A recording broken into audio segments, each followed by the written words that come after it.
Right, this is going to be a very quick video just to demonstrate my homemade archery target. Just to quickly add that this target has already been shot about 400 times using some very old rubbishy fiberglass arrows, and they pretty much squashed in the tiles just a little bit, but the arrows I'm now using have what I think they call a broadhead or whatever, so they're nice and sharp. So what they do is they sink between the tiles now. Right, a quick description. 18mm water resistant chipboard flooring for the top frame and for the bottom. The top also has a strut on it to stop any bowing out, so that the compression of the tiles is nice and tight uniformly, and there's one underneath as well. The sides are made up of pallet woods, and I cut them an inch shorter than the stack height of the foam, so that when I screw the top down where the screws are, using 4-inch number 8 posi drives, it compressed these tiles so it's a really firm arrangement so that they don't slip.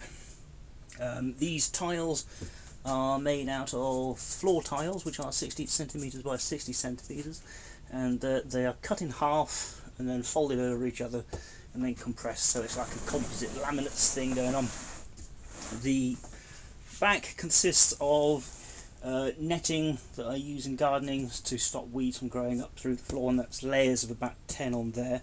Behind that is some memory foam, which is about 4 inches thick, and I've compressed the whole lot down using staples and a frame, so that when the arrows do pierce all the way through, should they do that because of the new heads on them, it'll get to this and then stop, or even at most poke through about a ½ inch.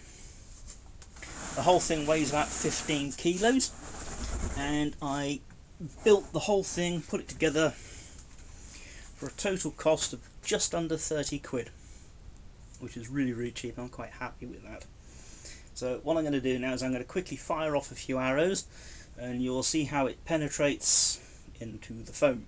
I'm using a Hoyt Magnatech with a 29-inch draw, and I think roughly a 45 to 50 pound pull weight. Right, here we go. Let's do this nice and quickly. Line you up. Right, here we go.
Okay, right.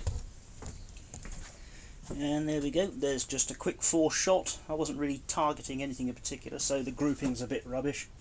All the idea of what I've done today is just to show you how, if I can, let's do some lighting here, if I can, is how far in the foam it penetrates and how effective it is at stopping it. Right, so there we go. At 45 to 50 pounds, you can see that it barely makes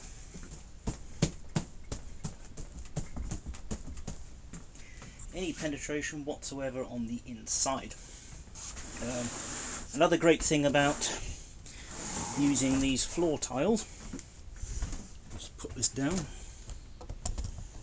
is the ease at which these arrows come out.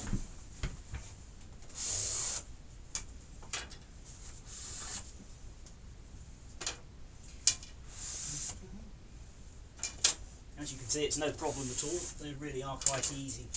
And I'm using two different types of arrows at the moment. Let's see if I can show you the different types of heads on there. There we go.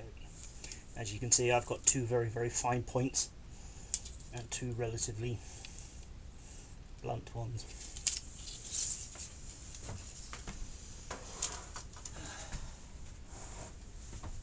So there we have it. A very, very cheap, easy to maintain, homemade archery target. I just quickly want to say that where the original arrow pushed these bits in here, they've never proved an issue with the bow firing an arrow into there again and then it coming out the other side, because it's pushed the foam back a bit, it's slightly denser. If you have any issues with these tiles being completely wrecked, after about 1,000 shots or so, I imagine you might get one or two. You can always undo the screws that hold the top. Pop the old tile out, spend a couple of quid on 6 more tiles and just pop the new one back in, and they're really easy to maintain. So overall I'm quite impressed with that. It came out quite well. I may, if I get round to it one day, build one 4 times the size. So instead of it being 60 centimetres, it'll be 1.20 meters or so either way, so it'll be huge. If you have any questions, please don't hesitate to ask. There we are, Geeble King out. Bye bye.